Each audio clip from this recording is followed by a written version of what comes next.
प ध प ध म म प ध म ग ग म म प प। हेलो नमस्कार, एक्शन बॉलीवुड म्यूजिक में आप सबका एक बार फिर से बहुत बहुत स्वागत है। आइए इस वीडियो में मैं एक राग तोड़ी में एक बंदिश कान्हा करत मोसेरार एरी माई, इस बंदिश के सरगम गीत का स्थायी रिकॉर्ड कर रहा हूँ। ठीक है, तो अगर आपने इस बंदिश का प्रैक्टिस नहीं किया है तो इस वीडियो को आप ज़रूर देखें और ताकि आप इसको अच्छे से प्रैक्टिस कर सकें। मैं इसका बहुत ही विधिवत सरगम बताऊंगा, एक एक लाइन को मैं आपको बताऊंगा ताकि आप उसको अच्छे से समझ सकें और उसको प्रैक्टिस कर सकें। सरगम गीत को हमें किस तरह प्रैक्टिस करना चाहिए वो भी मैं बताऊंगा। ठीक है, ताकि अच्छे से जब हमारा सरगम गीत तैयार हो जाता है फिर उस पर हम कोई बंदिश गाते हैं तो वो बहुत अच्छी आ जाती है। कई बार क्या होता है, स्टूडेंट को सरगम गीत या बंदिश जो भी मिलता है वो एक ही बार में पूरी गाने की कोशिश करता है और वो क्या होता है, वो बराबर गलत होती रहती है। ठीक है, तो मैं पूरे डिटेल्स में आपको इसका सरगम गीत बताऊंगा, किस तरह उसको प्रैक्टिस करना है और किस तरह उसको धीरे धीरे स्पीड में लाना है। ठीक है, तो आप वीडियो को ध्यान से देखें। आइए शुरू करते हैं। राग तोड़ी। राग तोड़ी के हमारे स्वर हैं सा, रे, गा, मा, पा, धा, नी, सा। कोमल रे, कोमल गा, तीव्र मध्यम, कोमल धैवत, शुद्ध नी और सा। ये हमारे इसके नोट्स हैं, जिसमें कोमल रे, कोमल गा और कोमल धा, तीन नोट्स इसमें कोमल प्रयोग होते हैं और माँ जो है वो तीव्र प्रयोग होता है। ठीक है, राग तोड़ी बहुत ही खूबसूरत सा राग है। तो आइए शुरू करते हैं। और अगर आपने चैनल को सब्सक्राइब नहीं किया तो ज़रूर कर लीजिए, बेल आइकन जरूर दबाइए ताकि मैं सरगम गीत का भी स्थायी डाल रहा हूँ, फिर सरगम गीत का अंतरा डालूंगा, फिर बंदिश डालूंगा, तो वो सारे पार्ट आपको मिलते रहें और आप उसको प्रैक्टिस करते रहें। अगर आप सब्सक्राइब नहीं करते हैं, बेल आइकन नहीं दबाते हैं तो आपके पास ये वीडियो नहीं पहुँच पाते हैं। और आप सब्सक्राइब कर लेते हैं, बेल आइकन दबाते हैं, तो जैसे ही मैं कोई वीडियो डालूंगा वो तुरंत ही आपके पास उसका लिंक पहुंच जाएगा और आप उसे आसानी से देख पाएंगे। ठीक है, तो आइए शुरू करते हैं। सबसे पहले मैं आपको आरो अवरो मैंने बताया, एक बार मैं और बता देता हूं। सा, रे, गा, मा, पा, धा, नी, सा, सा, नी, धा, पा, मा, गा, रे, सा। ठीक है, ये हमारा राग तोड़ी का आरोह अवरोह है। अब आइए सरगम गीत को शुरू करते हैं। ये सरगम गीत हमारा 3 ताल 16 मात्रा में निबद्ध है। ठीक है, और इसमें 16-16 मात्रा की 3 लाइनें हैं जो हमारा सरगम गीत का स्थायी होगा। तो तीनों लाइनों को हमें एक एक करके प्रैक्टिस करना है। जैसे पहली लाइन हमारी, मैं आपको पहले समझाऊंगा और फिर उसको लय में बताऊंगा। पा, धा, पा, धा, मा, मा, पा, धा, मा, गा, हा, गा, मा, मा, पा, पा। ये हमारी 16 मात्रा की सरगम हो गई। ठीक है, फिर से आप देखें। पा, धा, पा, धा, मा, मा, पा, धा, मा, गा, हा, गा, मा, मा, पा, पा। ये हमारी पहली लाइन है। शुरू में आप बिल्कुल इसी तरह प्रैक्टिस करेंगे और फिर उसको धीरे धीरे स्पीड में लाएंगे, सिर्फ पहली लाइन को। ये नहीं कि मैं आपको तीनों लाइनें बता दूंगा तो आप शुरू में ही पहली लाइन, फिर दूसरी लाइन, तीसरी लाइन लगातार करने लगे। नहीं, सिर्फ पहली लाइन को आप स्पीड में लाएं। जब वो क्लियर हो जाए, आपको अच्छे से याद हो जाए, फिर आप दूसरी लाइन पे जाएं। अभी हमने सोलो में किया, अब इसको थोड़ा स्पीड में करेंगे। पा, धा, पा, धा, मा, मा, पा, धा, मा, गा, गा, मा, मा, पा, पा। ठीक है, और स्पीड में लाएंगे। प धा प धा म म प धा म ग ग म म प प। जब आप इसको बिना देखे बजाने लगें और गाने लगें तब आप समझें कि हमारी ये लाइन तैयार हो गई। फिर आप दूसरी लाइन पे जाएं। तो ये हमारी फर्स्ट लाइन थी। अब दूसरी लाइन हमारी क्या होगी? ग म प ध म ग ग रे रे रे रे सा सा। ये हमारी दूसरी लाइन है। फिर से आप देखें इसको। ग ग म प ध म ग ग रे रे रे रे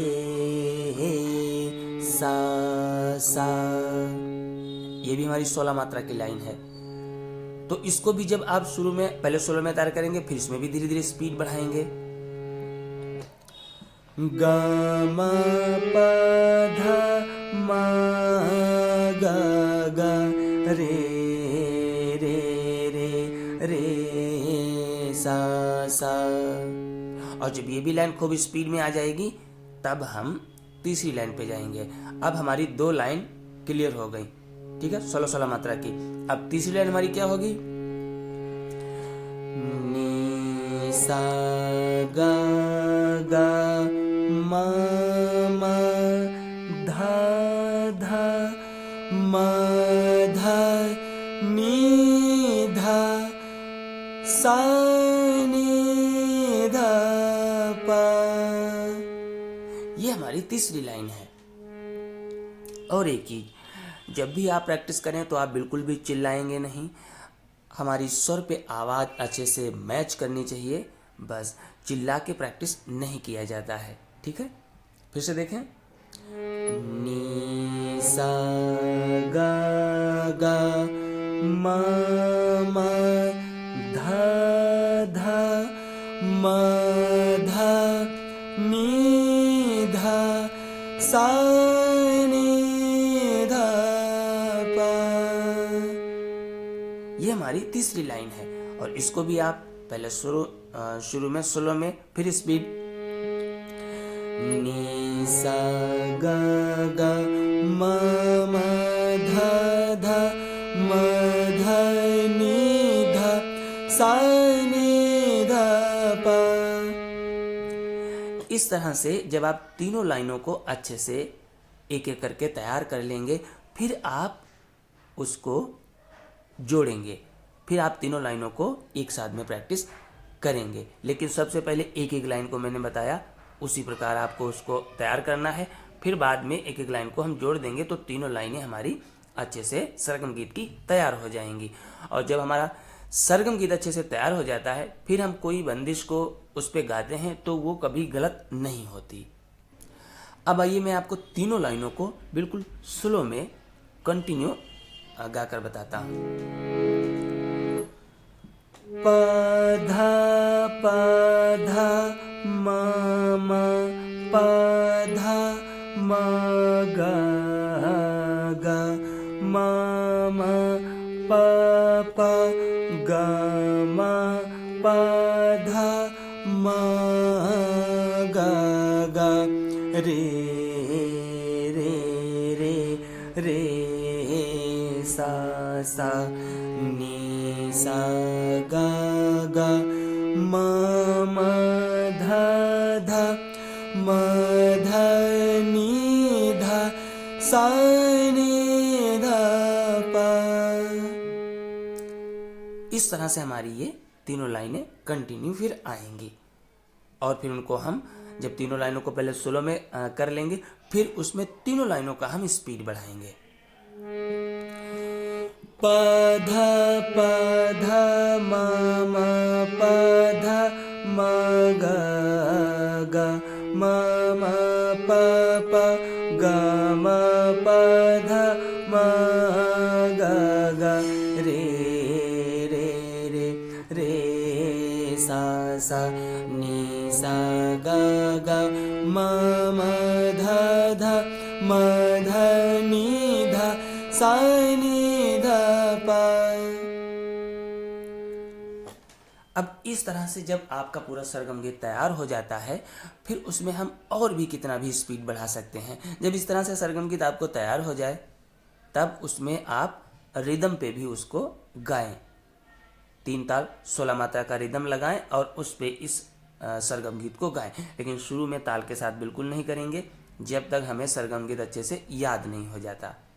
ठीक है, तो इस प्रकार आप इसको तैयार करें। और ये हमारा सरगम गीत स्थायी है।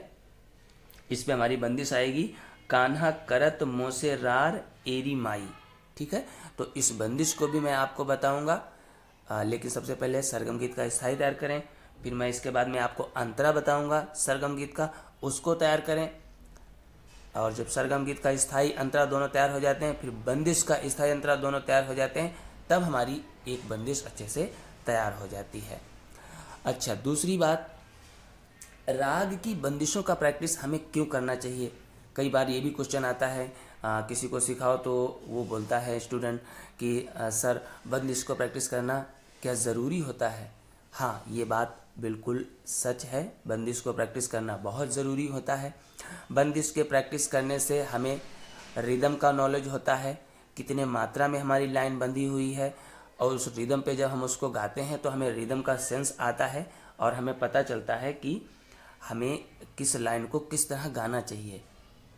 जब आपके अंदर अनुशासन होता है किसी चीज़ को गाने का, तभी आप उसको सही से निभा पाते हैं। ठीक है, बंदिश को करने से हमें पता चलता है कि जब कोई गीत बनता है तो उसकी सिचुएशन क्या होती है, उसमें किस तरह से ताल को हमें यूज करना चाहिए। अभी जैसे यहाँ पे हमने एक 2-3 जगह पे वर्ड आए हैं, जैसे यहाँ पे आया मा गा हा। अब ये मा गा हा, ये जो हा है ये एक डैश है, ये एक मात्रा है, और ये मात्रा हमारी थोड़ी बड़ी मात्रा होती, इसीलिए इसको डैश के रूप में दर्शाया जाता है। नहीं तो इसको हम इस तरह से भी ले सकते हैं मा गा गा गा, तो उसमें फिर वो चीज़ नहीं आएगी, क्योंकि बीच में हमें पॉज देना है, और पॉज जो है वो डैश से दिया जाता है। मा गा हा, इस तरह से हम जब गाने में कहीं मुर्कियाँ लेते हैं तो वहाँ पे ये डैश ही होते हैं। तो इसलिए बंदिश को प्रैक्टिस करने से हमें ताल का नॉलेज होता है और गीत का अनुभव होता है कि हम जब किसी गीत को गाते हैं तो उसमें डैश का, सरगम का क्या महत्व होता है। ठीक है, तो बंदिश को भी प्रैक्टिस करना बहुत ज़रूरी है, तो आप बंदिश का प्रैक्टिस करें। दूसरी चीज़, जैसे अभी हमने राग तोड़ी में इस सरगम गीत को किया, ऐसे राग यमन में करें, भैरव, भैरवी और बहुत सारे रागों में इनको हम अलग अलग जब बंदिशों को करते हैं तो हमें हारमोनियम के नोट्स का नॉलेज होता है। इसमें हमारा कोमल रे, कोमल गा, कोमल धा, तीव्र, मध्यम लगा। अगर अभी इसकी हम किसी सरगम गीत को राग यमन में करें तो सा रे गा मा, उसमें सिर्फ तीव्र मध्यम लगेगा। भैरवी में करें तो रे गा और धानी, ये कोमल हो जाएंगे। तो सब तरह से जब हम प्रैक्टिस करते हैं तो हमें सुरों का अच्छा नॉलेज होता है, और फिर हम किसी गीत को बजाते हैं तो उसको हम सही तरह से बजा पाते हैं। क्योंकि गीत में कोई निश्चित नहीं होता कि कौन सा स्वर कहाँ पे लगेगा। गीत जो होता है वो कंपोजिशन के ऊपर होता है। हमने कोई कंपोजिशन की लाइन बनाई और उसमें कौन कौन से नोट्स लग रहे हैं, इससे हमें मतलब नहीं होता। जब उसको हम बजाते हैं फिर हम देखते हैं कहाँ पे कोमल रे लगा है, कहाँ पे कोमल गा लगा है, ये बात की बातें होती हैं। लेकिन कोमल रे, कोमल गा, इन सबको समझने के लिए हम जब उसका प्रैक्टिस करेंगे तभी समझ पाएंगे। ठीक है, तो आप इसको अच्छे से प्रैक्टिस करें। मिलते हैं अगले वीडियो में, तब तक के लिए नमस्कार।